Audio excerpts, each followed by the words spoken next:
Yeah. Okay. Do we have any apologies for today's council meeting?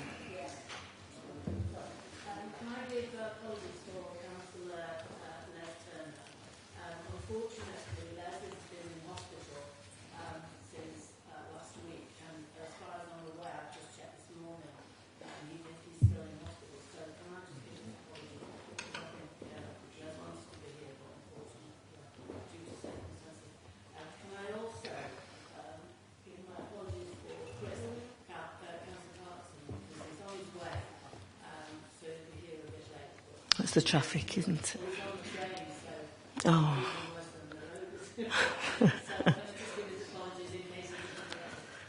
Right.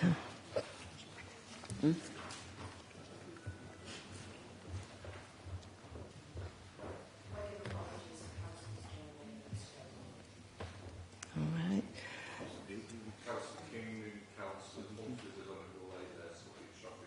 Okay.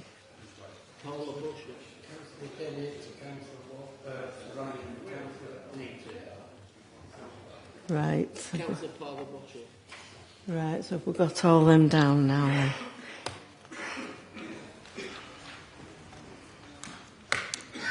All right, item 2. Do any members have any personal, prejudicial or disclosable pecuniary interest that they need to declare at this meeting? Can I ask the members with interest to now declare them? No. The City Mayor will now present the Greater Manchester Agreement Report, after which I will permit members to ask questions of the City Mayor.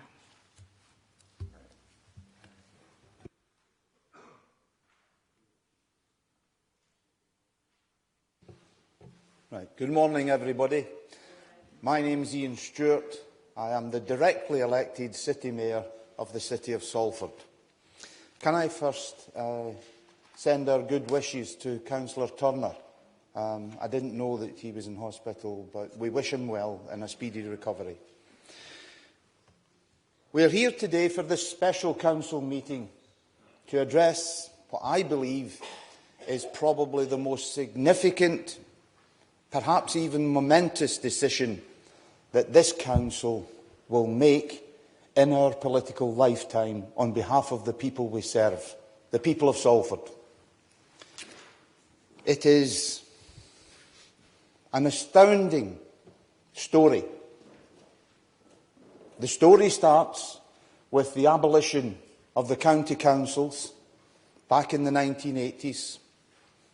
And in the good sense of the day, the 10 Greater Manchester authorities stayed together with cross-party support and continued as a voluntary organisation called the Association of Greater Manchester Authorities, AGMA, as the acronym goes.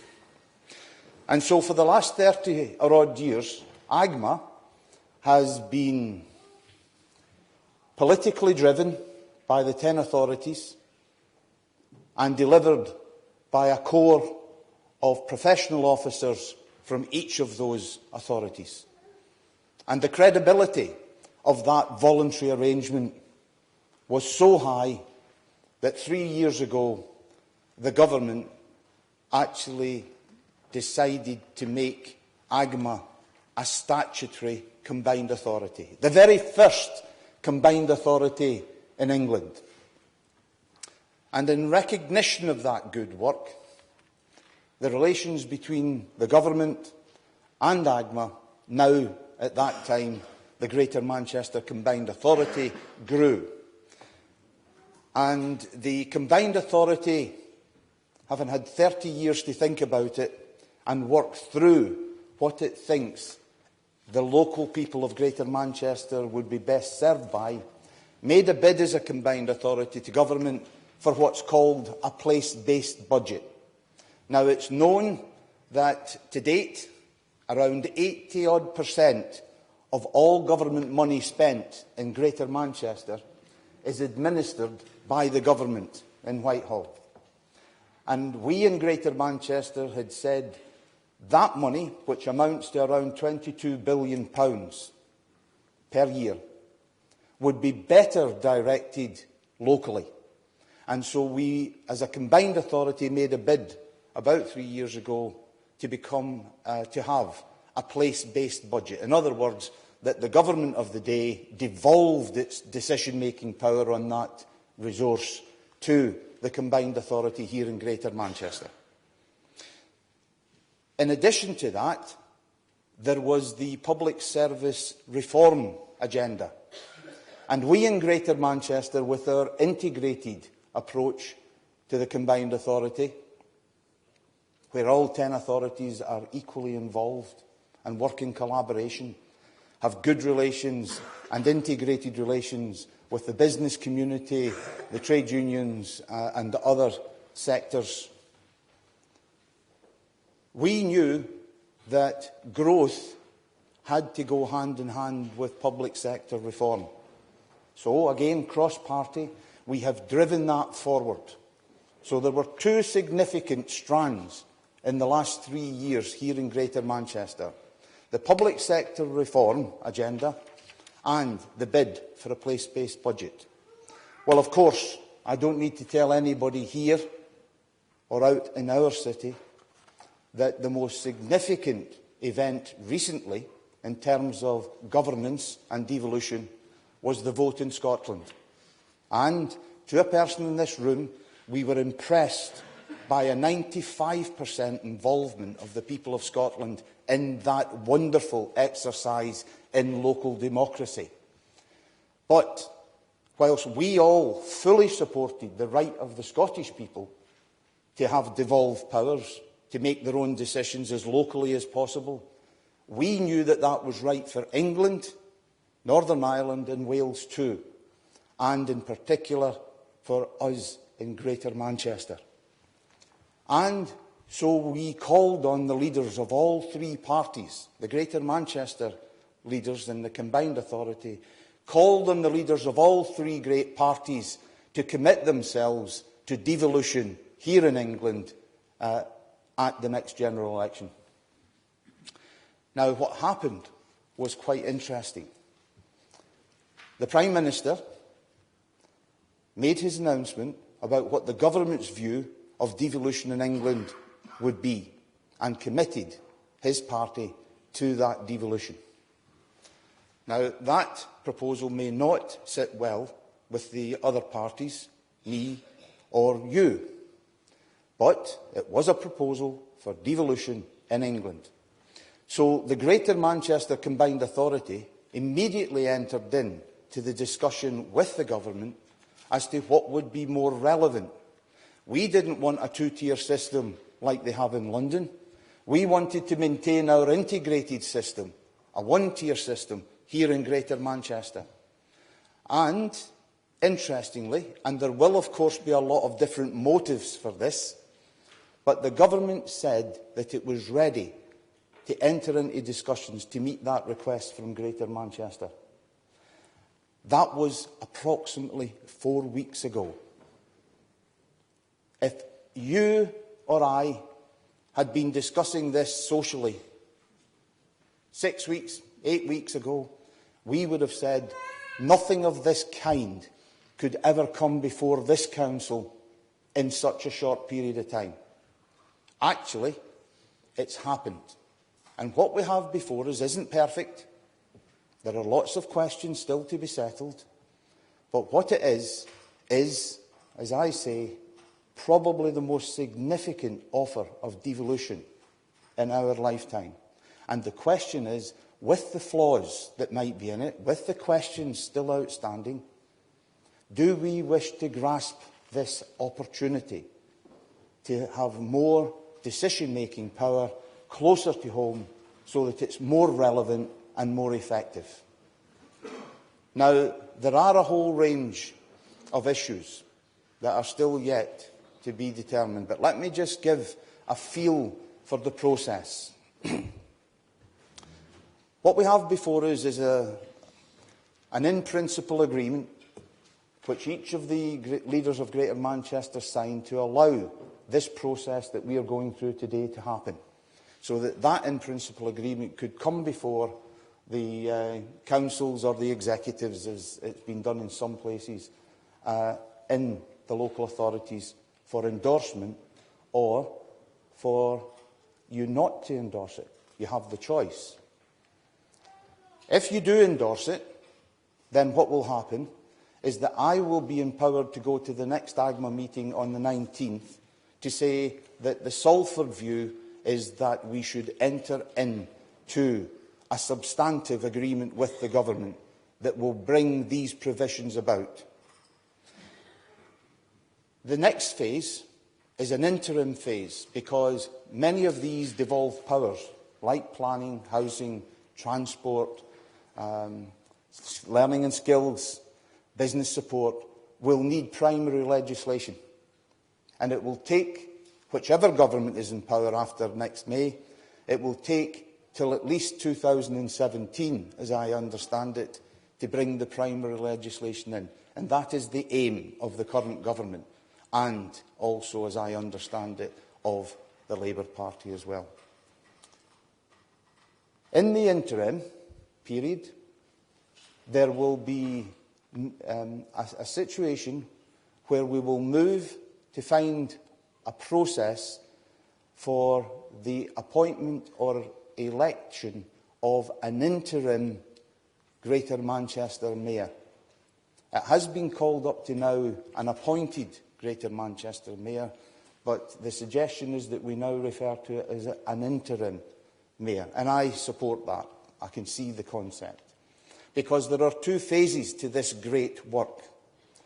There is the first phase between now and when the legislation comes in, the interim phase, and in that the government will move quickly to review the order, the parliamentary order by which the combined authority in Greater Manchester was set up. In doing that, that will enable us to appoint an interim mayor, and it will enable the government to devolve some of the powers as quick as possible to the Greater Manchester Combined Authority and the interim mayor. That will allow us to go forward in discussions about the order and how it may be changed. So there is still plenty to talk about in the interim period.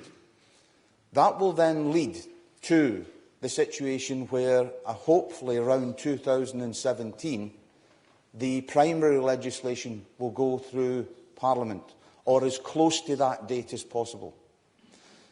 Now, the system for a Greater Manchester elected mayor, I'm pleased to say, is not the system under which I was appointed here in Salford, because, as you know, many of us have had apprehensions about the autocracy that's built into that system. And what we have done, and Salford has played a key role in this, in that 4-week period, we have asked all the pointed questions and driven the debate about this system of an appointed, interim elected mayor. And we have gained some safeguards. For example, in the interim period, the interim mayor will have no executive powers devolved from government. That interim mayor will be 1 vote in 11 of the cabinet. And the cabinet is made up of the 10 leaders, keeping the link with the local authorities and the collaborative way that we have historically carried out our business here in Greater Manchester. The 1 vote in 11 system will apply to everything that we discuss during the interim period. But we do have some mechanisms and safeguards for issues. For example, on the most serious issue of planning, the issue will be decided by 100% unanimity. In other words, for a planning issue to go through Greater Manchester Combined Authority and Cabinet, as it will be in the future, it would have to have all the leaders voting in favour. whereas on other issues it will be the traditional two-thirds majority. So we have those safeguards, which we don't actually have here in Salford legally, but we have implemented those safeguards here in Salford by our own volition, because we think it's the more democratic way to go about it. So those safeguards that we have secured, and there are many questions yet to be decided, as I said before, those safeguards have already been agreed with the government. So this document that's before you today, and the motion that's before you today, which I am formally moving, that we do endorse the agreement, sets out the principles, but there is much of the detail yet to be discussed. And I will give a commitment that we will be at the forefront from Salford, pushing the boundaries, making sure that we not only reaffirm those safeguards, those democratic safeguards that I've talked about, and others, but that we actually try to drive it forward and get even better safeguards in, all through this piece, right up until the legislation is implemented. That commitment is there from me, and I'm sure we will pursue that properly. Now, in moving this, and I am moving that we endorse this agreement, I have to say to you that there are things in the agreement which, if we had time, we would wish to discuss further. But in the balance of things, the question is this the first step in England where local councillors, through the strategic tier, the combined authority, will gain the decision-making power so that they can make the decisions more relevant to local people and that they are more accessible to local people than is the current case? The answer to that must be, in my view, yes. Notwithstanding the fact that I have asked more pointed questions about this than probably anybody else on your behalf. And I will continue to do that on your behalf. So, effectively, we now have to debate this. If you endorse it this morning, I will go to the AGMA meeting on the 19th, and I will vote in favour. If there is anything seismic that I don't know about yet, you can rest assured I'll be back to you like a shot, because this is that serious. We must, on behalf of the people that we represent, exercise our responsibility with integrity. So the debate should now open after the motion is formally seconded. When I hear your views, and I'll try to answer any of your questions as honestly as I can on the basis of my current knowledge and information. When all of this is done, if there's a negative vote this morning, then it's likely that that will mean that the agreement would not go forward, but not definite. If it does go forward, you vote in favour of it, and it goes forward, then there will be quite a heavy debate, which will include a process that's subsequent to the endorsement of the agreement, a process for the appointment of the interim mayor, but it will also and must include a debate about, if the legislation is to come through, how do the people of Greater Manchester get involved in that? Our line from Salford has been, in relation to the interim mayor, that they should be elected by all councillors being involved in Greater Manchester in that interim phase, rather than just the leaders. But equally, we have to generate a debate about how the public in Greater Manchester are involved in this going forward. And that means we have to decide a mechanism for doing that. I'm personally inclined towards a referendum because we had that in Salford. But there are many ways of consulting the public. And that's the responsibility of the combined authority to decide upon, probably in consultation with the government. But it is something we must discuss. It's at the core of our democracy that the people that we represent should have a say. And, of course, you can rest assured that I will be pressing forward for that involvement of the wider community across Greater Manchester in whatever fashion is determined as appropriate for the consultation. So I move formally this motion. When it's formally seconded, I'm open to questions, Madam Chair.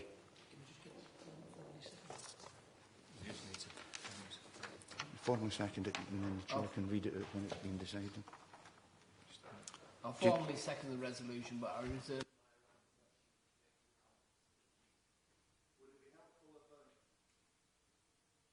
Would it be helpful if I read out what the motion actually is, although you've all seen it? The motion is that this Council endorses the in principle Greater Manchester Devolution Agreement and the transition to a Greater Manchester elected mayor. Remember what I explained. As soon as we have resolved, if we resolve to endorse it, it then becomes a substantive agreement, and I will be going to vote on the substantive agreement, not on the in principle.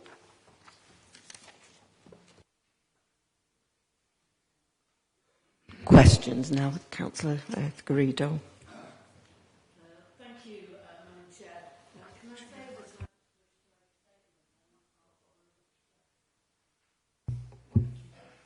this? Can I just say, Madam Chair, that I'm going to make a statement with regards to this, if that is okay, the way that we feel about the motion as a group, and then other people will be coming in on a debate. May I start by saying that we feel the wording of this motion is wrong. We do not feel we should be voting for an in principle devolution agreement, but as has been stated, a full agreement which the Mayor has just said now. We should be passing a motion giving the power to the City Mayor to vote in favour of the full agreement, and if the Mayor does not need that endorsement, then why are we here? It would have been very helpful if we'd have had a briefing note outlining the benefits to Salford from this agreement and the recommendation required to start the process of changing the combined authority order and commencing a period of public consultation in the year. I spoke to our City Mayor last evening and he very kindly sent me a briefing from Sir Howard Bernstein, which I passed on to the group. We were aware of other councils having reports presented to them, putting forward the recommendation, and I know Councillor Linley will be addressing this point. It is clear to us that this is the biggest shift in power away from Westminster to the city regions. This we truly believe is a once-in-a-lifetime opportunity to be able to transform the lives of our residents, which cannot be missed just because we've not had a good experience with our electoral mayoral system. We understand the government has been very clear that in order to have a devolved powers and responsibility of this scale, Parliament would demand direct accountability. This new form of governance and the mayoral system has not been used elsewhere in the country. I need to make it very clear that we are very nervous in this proposed arrangements, especially in relation to the elected mayor.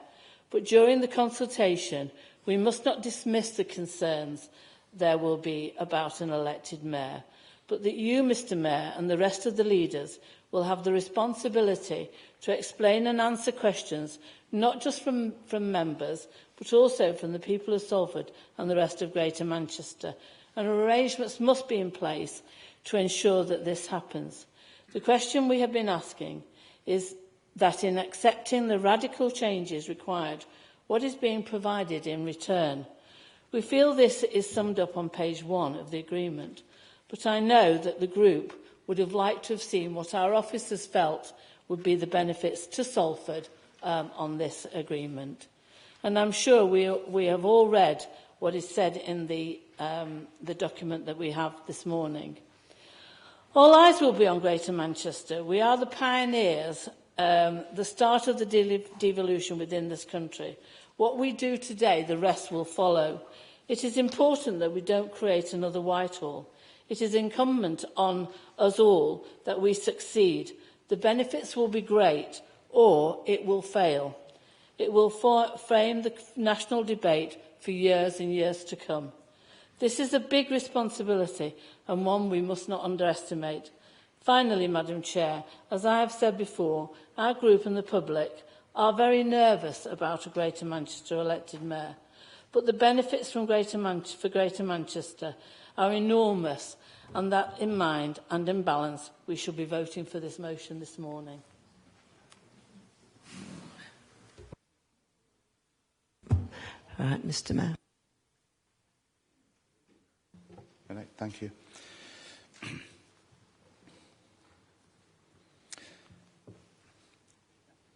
I'm loath to address some of the initial statements that Councillor Garrido has made, but I'm going to, because this is too important for point scoring. In her statement at the beginning, Councillor Garrido said, "Why are we here if the Mayor has the power to make this decision? We're here because I didn't agree with the autocratic system that you and your party voted for in an elected mayor system, and I have tried to democratise it. So even if it was true that I had the power to make the decision, I am giving you the opportunity to tell me what you think and how you think it should go. That's called democracy." Secondly, like Councillor Garrido, who says that she's had no briefing and no documentation, I made it clear that I don't think there's a single leader in Greater Manchester who feels as though they've had enough information within a 4-week period to deal with something of this magnitude of importance to the people of Salford and Greater Manchester. But I'm not having it from the Leader of the Opposition as though that's something that I, as the Mayor, and we as the Council are responsible for, including our officers. I offered to brief Councillor Garrido and her group privately. That offer was rejected, and I was told that she would bring a Conservative leader from Greater Manchester, another authority, to brief her own group. That was fine. Their prerogative, their choice. So it's a bit rich to come back and try and imply that we haven't kept them informed. This is nonsense, and I'm sorry. It's inappropriate for a day such as this for you to be playing party politics and trying to score points. However, a statement about not having had a good experience with a system that your party supported and my party and I didn't support. Your responsibility more than ours. In a sense, I'm going to concentrate wholly on the last comments, which I think were the comments of a politician. And I do accept that there was some integrity in the statement, the latter part of the statement that Councillor Garrido made.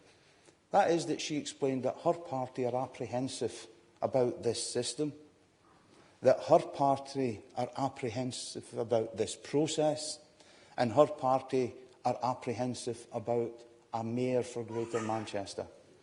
Well, I can make it clear. You are not as apprehensive as me and the Labour Party are.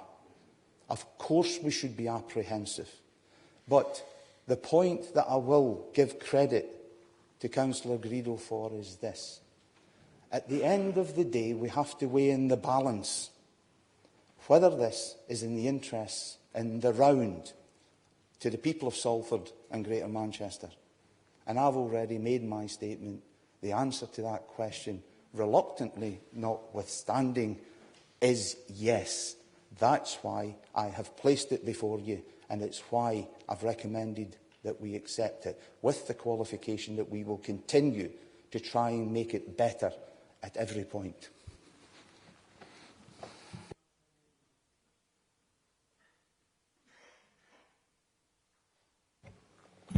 Thank you, Madam Mayor.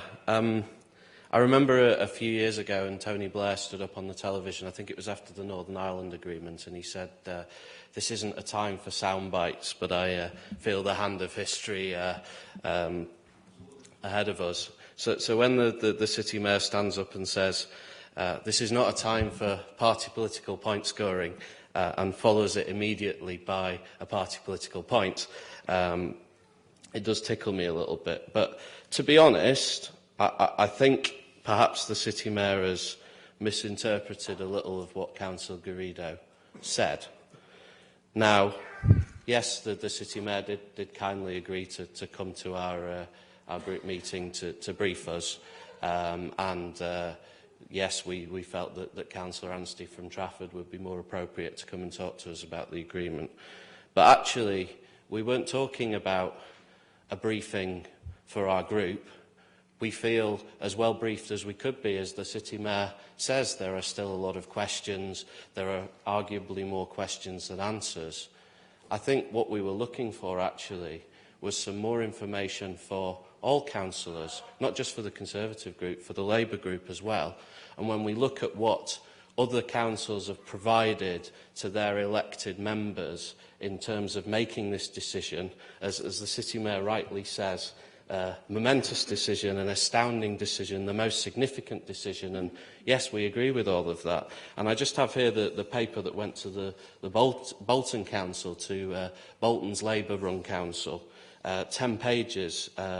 Their motion to approve was 9 detailed points mandating their executive and their chief executive to go away and negotiate on behalf of Bolton Council.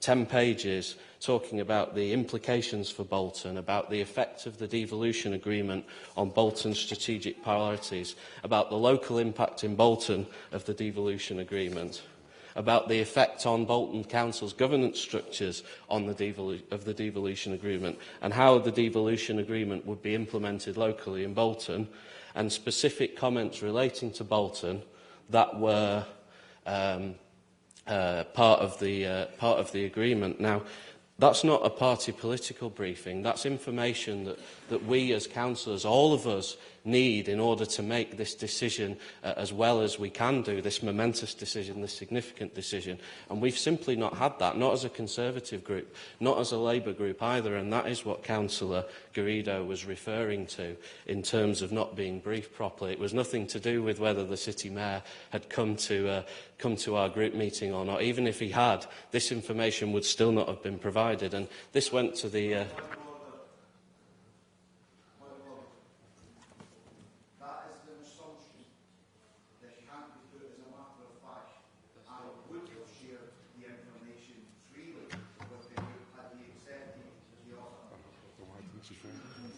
I'm sorry, but if this council... I won't withdraw that statement, Mr Mayor.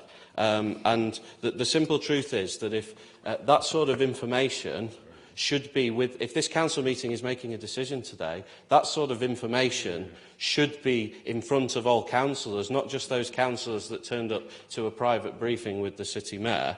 So if that is untrue, if the City Mayor wants me to withdraw that statement, then I'm happy to, but he will have to accept that there is information on this meeting that this meeting should have had that has not been provided to it. Anyway, I want to move on, because I do agree this is a momentous decision. It is the most significant decision. It is an astounding decision. And like Councillor Garrido and like the City Mayor, I agree it's not a perfect decision, but it is a once-in-a-lifetime opportunity for us to bring powers from Whitehall to Greater Manchester, and I think that is a good thing. I hope that we can iron out some of the details to make sure that it's even better for residents in Greater Manchester, and particular... Thank you, Madam Chair, and particular residents here in Salford. I just wanted to make one final point. We had a discussion, I think it was at the last council meeting, it might have been the council meeting before, and I made some comments on buses. I think Councillor Jones made a few comments. Councillor Mr Garrido, I think, may have made 1 or 2 comments on this as well. So one of the really good things that I think has come out of this agreement, and I hope we can see it through, is the impact on the transport infrastructure and on the ability of local people to have more of a say over the way in which our buses run in Greater Manchester. As I said at the previous council, this is something that both parties here in Salford have agreed on and both parties on Westminster have disagreed with us on over the last 15 or 20 years.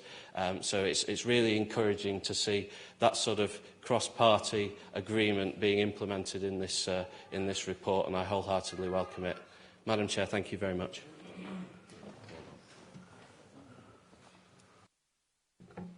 Thank you. It's interesting, isn't it, that when a leader of an opposition group stands and makes a lot of points that are party political point scoring, and then the person who they are directing at, in this case me, answers those points, it's funny that I get accused of party politicking when what I was doing was answering the questions posed by the leader of the opposition. We'll have none of it. The more important thing about briefing, I genuinely gave the offer to go and brief the Conservative group and talk through with them every aspect of this process. That was a sincere offer and it was rejected. It's not therefore for me to decide whether the Conservative group have been briefed properly. And when Councillor Lindley talks about information, my concentration has been in trying to influence this process on behalf of the people of Salford. What they do in the Conservative group is their business. But we in the Labour group, the majority group in this council, have had 3 special cabinet meetings. We set up a working party to work on it, which worked for the last month and produced a whole range of questions and issues. I've reported this to the last council meeting, where anybody could have asked me questions about it then. You chose not to ask any questions at that point and have never approached me to ask me for information at any point. Never. But let me just tell you why it was important for me to give my concentration on behalf of this council and this city. You talk about documents and pages as if that in itself means anything. The difference between our approach has been, rather than just supply information, and I have supplied the relevant information to my group and the Cabinet and this Council, our approach was to influence, to exercise influence. That 1, 2, 3, 4, 5 pages, and I've offered to share this with Councillor Gradle, she'll tell you honestly that that's the case, my private papers, are our statements to the combined authority, pressing them on each issue on Salford's behalf. That, another document, you want to talk numbers of pages, it's irrelevant to me, it's the content that's important. These documents show that Salford has driven the review in the last 4 weeks, and that we have helped to get the safeguards, which are in the document that I received yesterday and I sent to Councillor Garrido last night, and she's already said she shared it with her group. Albeit late, but it's a 4-week process. We're not magicians, much as we would like to be. There are some things I would like to make disappear completely. But look, this is real, sincere politics. And we've spent time this morning talking about the relative point scoring. I'd ask you to stop it. Let's get on with the real meat of this. It's too important in such a short time scale. Let's get on with the real understanding of what's before the people of Salford here, this council and the people of Salford, and let's decide, because that's our collective responsibility, what we think is the right decision for the people of Salford. Councillor Hines.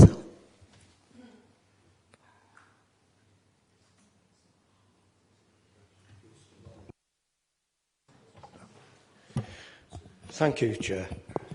The Mayor is right. It's too important.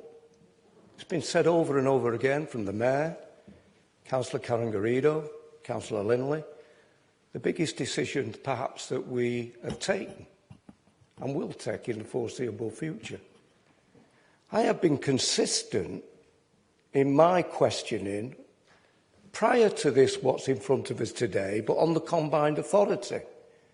Consistent in asking the question where that leaves us on the democratic deficit.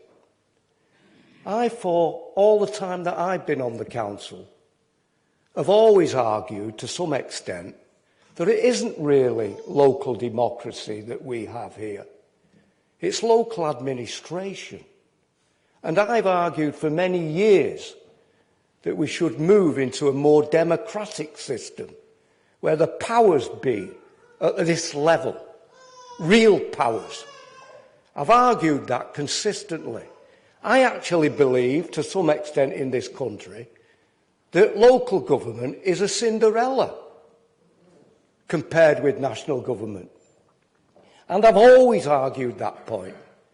I argued the point, unsuccessfully, to some extent, over 10 years ago, when John Prescott was wanted more regional government and the referendum in the North East, which was defeated. I was in favour of supporting that and moving in a positive direction to bring about a democratic position for local government. And there are flaws in what the Mayor has explained today. And we are in, to some extent, uncharted waters. But it is in the right direction that we're going. And the money being devolved gives us an opportunity that we've never had before to do that. Now, I'm unhappy, to some extent, more than some extent, about an elected mayor. I've always opposed the concept of an elected mayor. Many, many years ago, when I was leader of the council, questioned on television at that time in 1997, I said it was a gimmick. I argued against my own party that brought it forward. And to some extent, I still think it is.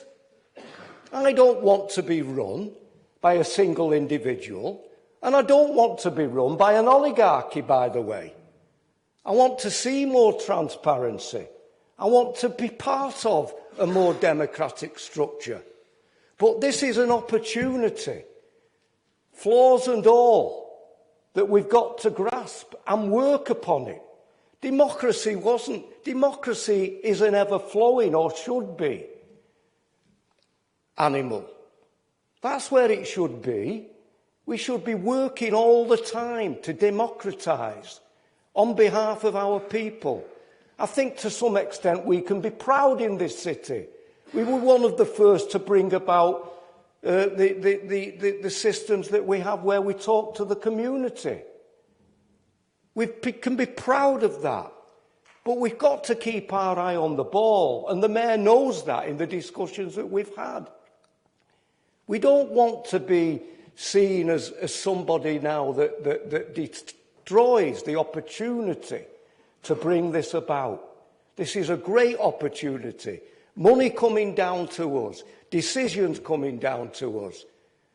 And we, as a council, and my argument has always been, I want decentralisation downwards. I don't want this authority to lose any of its powers.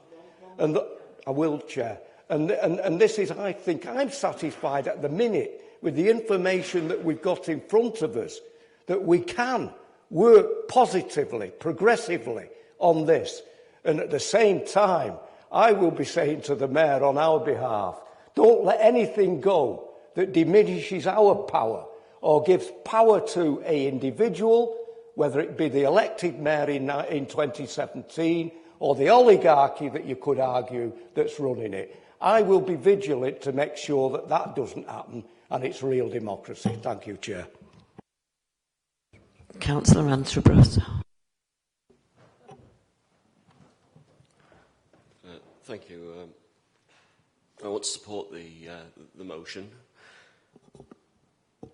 It is a momentous step that we're taking, but let's not over-egg the pudding, because as the Mayor has pointed out in some comments that he's made recently, and as we've argued for in local government for a long time until we get greater fiscal autonomy, not just the devolution of some central government funding, so we get some genuine fiscal autonomy, then that great shift of power that Councillor Mrs Garrido talks about will not be coming forward. So this is a step towards that, but it is not the end of the road.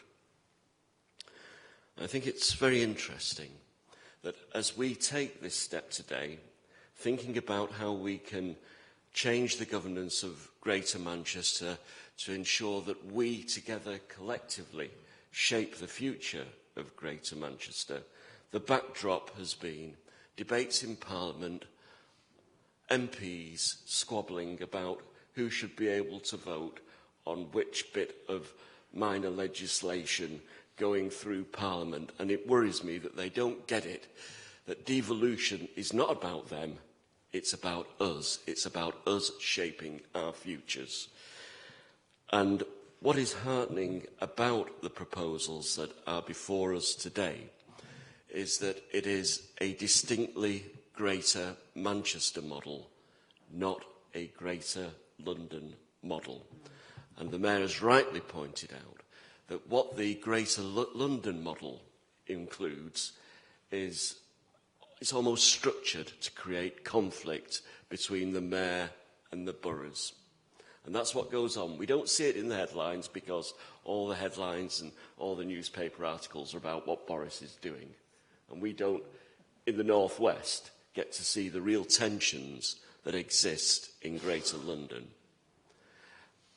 We need to avoid those because the success of Greater Manchester has been the way that we have all worked together, no matter what our geographical differences, no matter what our party political differences.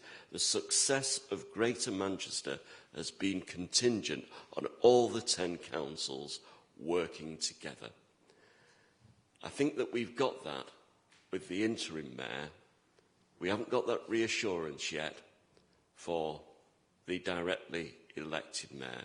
And I hope that in the negotiations to come, our city mayor will argue strongly that we should have structured into the agreement that capacity for collaboration. We've got to make sure that the directly elected mayor is one of 11 and not one against 10. And that's going to be the real challenge. And I'm sure that given his record so far in the negotiations, the city mayor will make sure that our voice is strongly heard in these debates.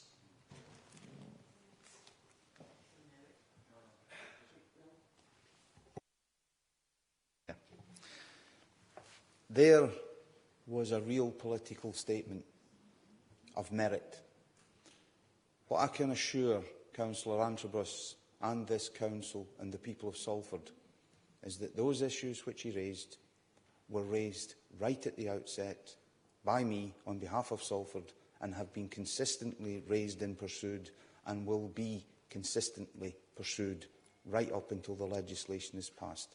The safeguards that we have helped from Salford to generate, we have asked already for those to be, that we should receive assurance from government that they will be incorporated into, through and after the legislation. One of the most important points made in this debate. I agree. Councillor Merritt.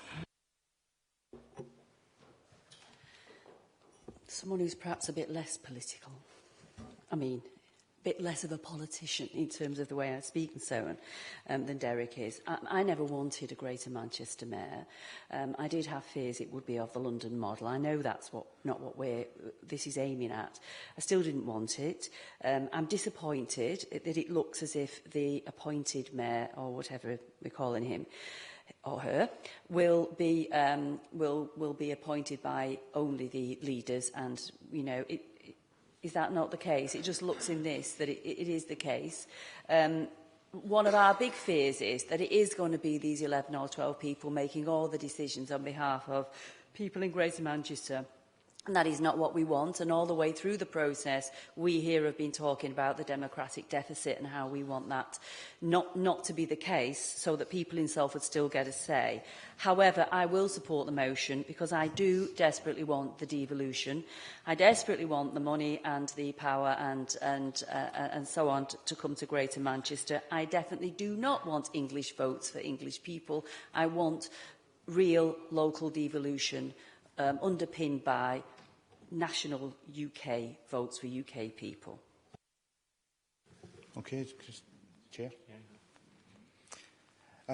Yes, and it's observant of Councillor Merritt to actually say what's the wording in the in-principle agreement, because she's correct in her assumption about that.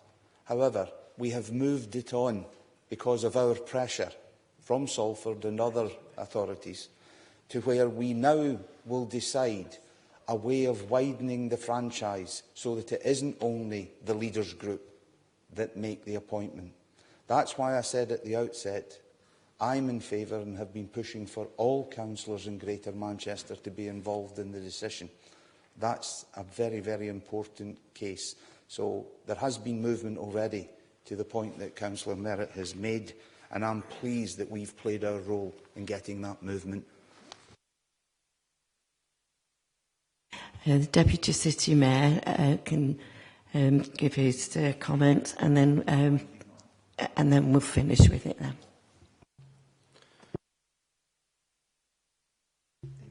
Yeah, you're on. I reserve my rights when I seconded the resolution, but I just want to make brief comments. A lot of people have made comment which I support. But I want to put my own position quite clear. I'm opposed to any elected mayor, and in seconding this resolution, I second it on the basis of the powers it gives to Greater Manchester, not on the need of having an elected mayor. So I make that quite clear. I'm not critical of the mayor for not sharing papers. I'm critical of the timescale at which this decision took. And not our fault. We didn't implement and we didn't decide when the decision had to be made by. And I'd fit a 5-week period for such an important piece of legislation, quite frankly, is disgraceful. And if it had been tried by any other government measures, we'd have been challenging under the rules of consultation with local authorities, because with the timescale set down on which consultation should take place, that's not been complied with. But I'm not going to rock the boat in actually challenging the right of at least the option to be put. But nevertheless, I do make it clear we didn't set the timescale that was set by government. And as much as we would be foolish, in my opinion, not to accept those principles, I've never known a document which has been accepted with so many question marks still to be answered before we can make the decision, the final decision. I do think, and just to touch on your point, Karen, that the Labour Party certainly, and I know I've had a cabinet subgroup which have met on 3 occasions now to make some amendments to the proposals, and we put those amendments to the Mayor for him to actually put to AGMA. So we have been religiously working at the documentation which was available to try and make our views clear. And we've had some successes through the Mayor, so I think that has to be recognised. However, there's so many questions. I mean, one of the issues which I know my group were concerned about is the role of scrutiny in all this. Scrutiny, to me, is quite an important aspect when you're having so much control, whether it's in one person's hands or 11 persons' hands. The right of actually scrutinising decisions and involving in decisions is quite important. And I've got to say, my biggest disappointment, and it's not, again, our fault, that public consultation is nowhere to be seen in this documentation. We haven't asked the citizens of Salford or the citizens of Greater Manchester whether they wanted an elected mayor or not. And that is serious concern, which I've got on this document. And I also got a serious concern that there'll be a question put out there in the public's eyes, is this another tier of government and is this another duplication of costs in funding? Well, we've not answered that, and we need to answer it. So there's many things which need to be done. But I do emphasise, as far as I'm concerned, I'm supporting the recommendation here, and in fact I've seconded it. But it doesn't say I wholeheartedly think it's the best thing since sliced bread. I think they get the right of having the decision-making process on central government funding is quite important, but nevertheless so is the right of many other aspects which they got in Scottish devolution, which we've not actually seen any sign of any indications of. And I think there's a lot more we could have done. And I hope that future governments, whoever it's Labour or Conservative, when they're looking at the permanent structure, take some of our comments into consideration before it's laid before Parliament.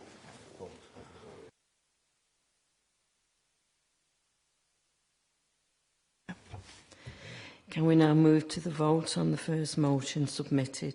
Ask all those in favour of the motion, please show.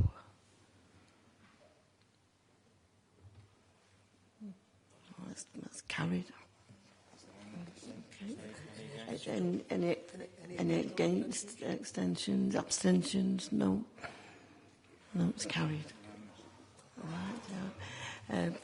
Can I ask Councillor Roger Jones to move the second motion and Councillor Merry to second their motion as shown on page 2 of at the back of the agenda? Councillor Jones.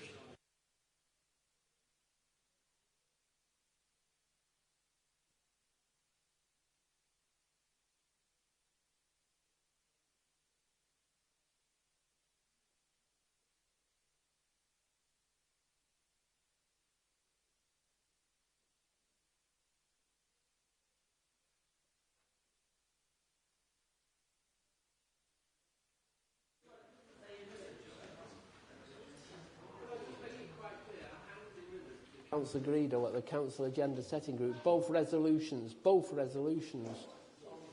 And it's on the papers of notice of the meeting.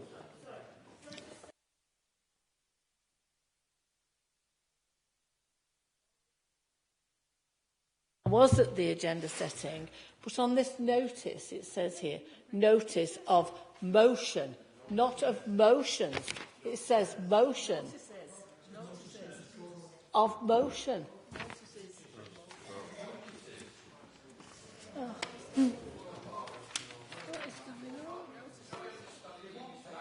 Oh, for goodness sake, go on.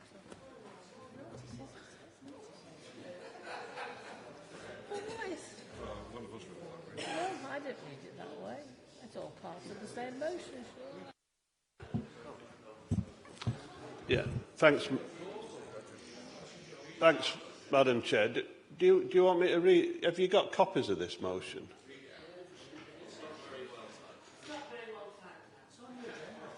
Right, okay. Okay, I don't normally get heckled before I've said a word, but anyway, thanks, Madam Chair. Oh, Merry Christmas, everybody. Oh. I think anybody, Madam Chair, reading this motion would assume that it is two parts of one motion. And as far as we're concerned, we've just voted on both those parts. One.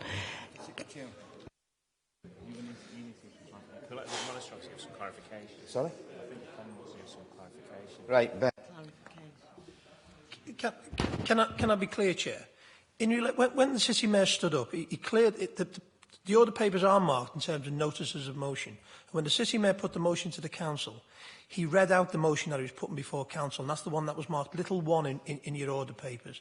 If the papers are confusing, that's an officer issue for me, and I do apologise for that. But the City Mayor was quite clear in what he was moving the Council to debate. Now we're looking for, in relation to the second motion, whether Councillor Jones wants to formally move that motion, then we'll seek a seconder.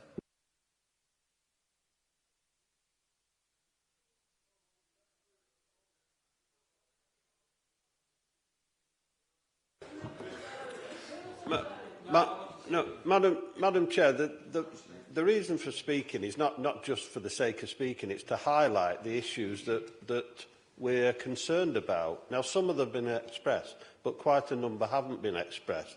So I'll do it quickly then. I accept that we don't want to spend...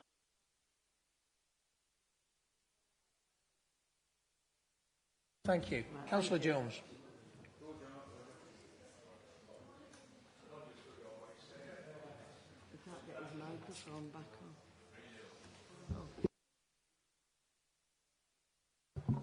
There we go. Okay. I do always feel at council meetings that people should read the citrine way of organising meetings, because you know, seconders come after movers. That's the way things are, or should be. Anyway, let's just get on to the motion, because I think it's worth highlighting a couple of things. We've already said that we're a bit uneasy about this agreement, and I think we've every right to be uneasy. But I think we've all got different points, and I've not conferred with John, but I suspect he'll have a different angle on this than I will. My issue with Greater Manchester is, first of all, with the combined authority, which is looking after 2.7 million people. And the fact is, we naturally give the power to the leaders of the local authorities to make the decisions. But the problem is, now we've got the devolution agreement, which is what we all want. It's how we exercise that democracy. And I've got to say, my annoyance is with councillors in Greater Manchester. Many of them do not know what's going on with this. Many of them don't seem to be consulted about it. Many of them have not read all the documentation that we've had the opportunity to read. And I can just see that in the future, if we're not careful, that we will not have the say that we should have on some of the issues that are going to be discussed. For example, I only mention transport because it's an easy one. 6 years ago, TFGM organised 32 public meetings in 1 year to discuss transport.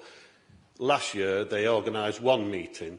Now, that's the level of what's going on within our conurbation, partly to do with cuts, partly to do with less staff, partly to do with these other issues.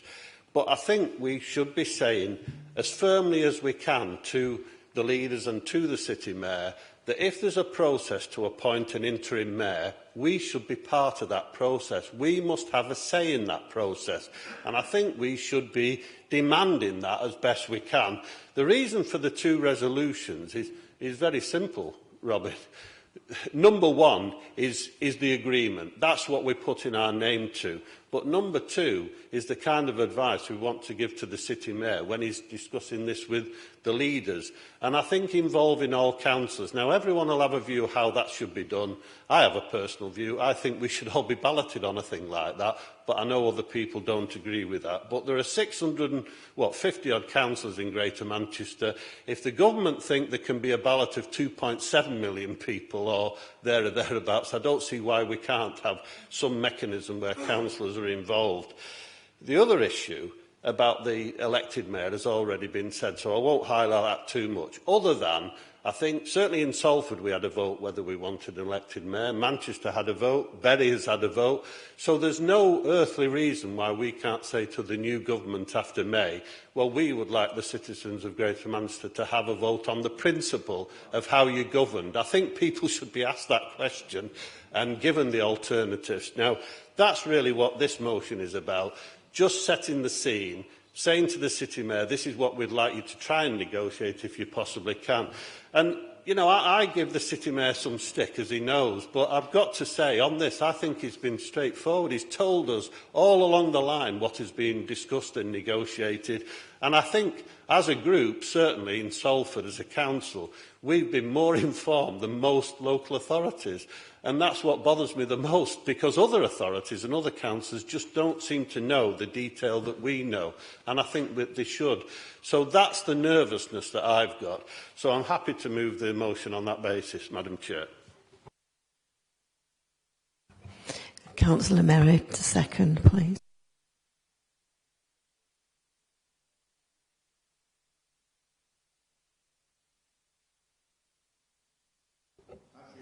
I had no intention of stealing his limelight, so don't worry about that. In terms of the motion, I think it's perfectly straightforward. Even though the group over there has shown all the consistency of a fish out of water in terms of their views on elected mayor. Oh yes, shall we go through it? Right. Under Councillor Hines' leadership, the Tories over there opposed an elected mayor for Salford. Under my leadership, when we consulted, they opposed a mayor originally for Salford. Then they flip-flopped and decided to support a mayor for whatever reasons they chose. Now they're back to saying how terrible a mayor is and how autocratic. I remember, and I'm sorry he's not here, Councillor Clarkson telling us in the chamber there would be no difference under an elected mayor, and that's why they should support it. And that's what they argued for. So they've been all over the place on an elected mayor. Now, funnily enough, I'm a forgiving, generous Christian sort of guy, right? I believe that they should be given a say in the arrangements that we're talking about for an interim mayor. I believe every councillor should be given a say in terms of the arrangements. I'm not specific about how that can be done, but I think it's something that the leaders should address. If we're making such a momentous change, then everybody should at least have the opportunity to express an opinion and be entitled to say something. And I also believe that there should be a referendum, because it looks incredibly bad, what we've got at the moment.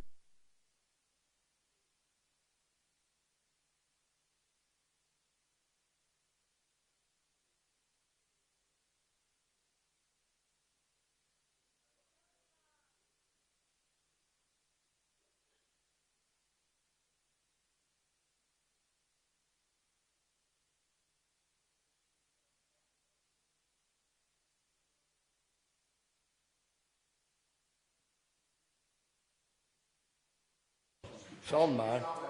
Right, okay. Right, this is not me moving to the right, by the way. Right. The fact remains that I think you should be able to have a say in terms of whatever your particular view is. It's Wednesday today. It might be different by Thursday, but we'll hopefully see some consistency in the Tory group as a result. Now, the next point I just really quickly want to make about a referendum. Mr Osborne has had 4 years to actually come up with a devolution proposal. Isn't it funny how within 6 months of a general election, all of a sudden, he's discovered how important the North is and how important Greater Manchester is? I've got to deal with the world as it is, so I wanted to vote for the proposal. But I also wanted to say to him, look, you've had a referendum in Manchester. They voted no. We voted yes. Berry voted no. Now you're saying, well, irrespective of the results of your referendum, you're getting a mayor for Manchester. Irrespective of the fact that London was allowed to vote on their devolution proposals, we don't trust the people of Manchester. Now, I think that's wrong, and I'm prepared to argue for it, even though I reluctantly accept this particular deal. And I'm prepared to argue for it, and I think the Mayor should argue for it. And the basis of this motion is not to wreck the agreement, because we've got to accept the agreement. It's the only game in town.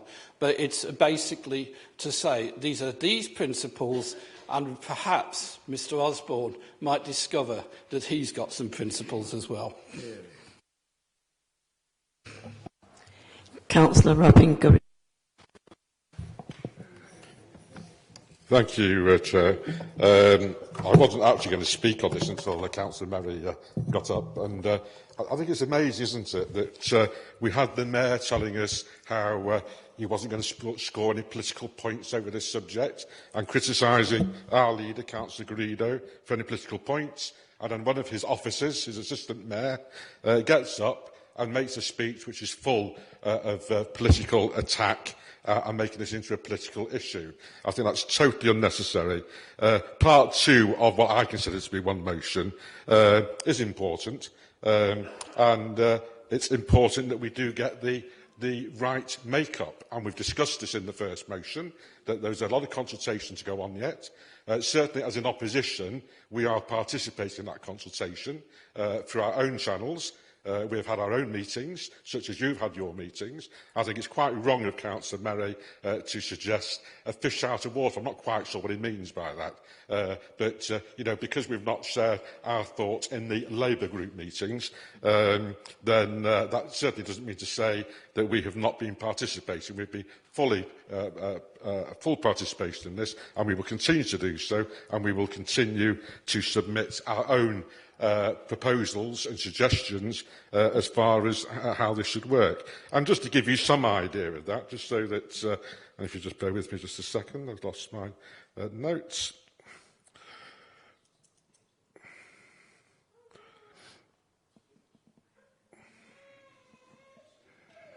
Yeah, just to give you some idea of some of the points that we're certainly going to be making.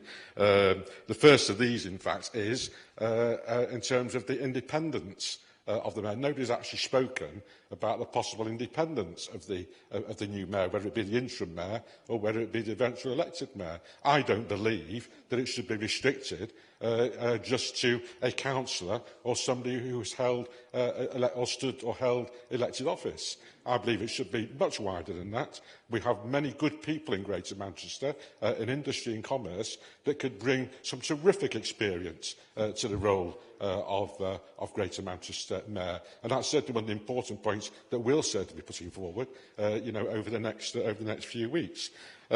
Some of the other things, in fact, that we've been talking about, are not a million miles away from the sort of things that we've already heard this morning. But one of the things, in fact, is I think we're going to be very careful as to how long the interim mayor remains in office. I don't think it should be an indefinite period. I think we should put a limit of a maximum of 5 years, which must surely then encourage the government to make sure that the appropriate legislation is in place to have whatever replaces the interim mayor, the elected mayor or whatever. So I think that's important.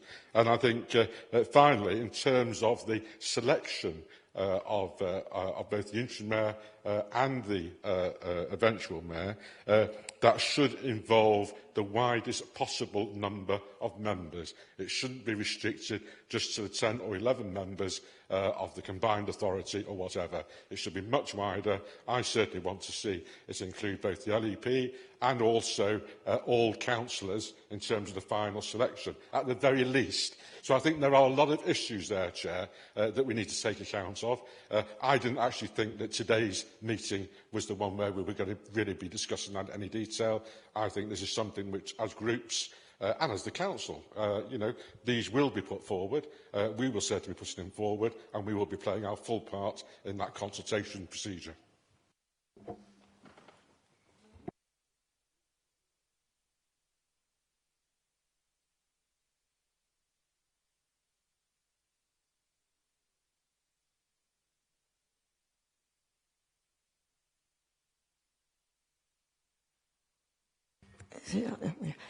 Can we now move to the vote for the motion submitted? All those in favour, show.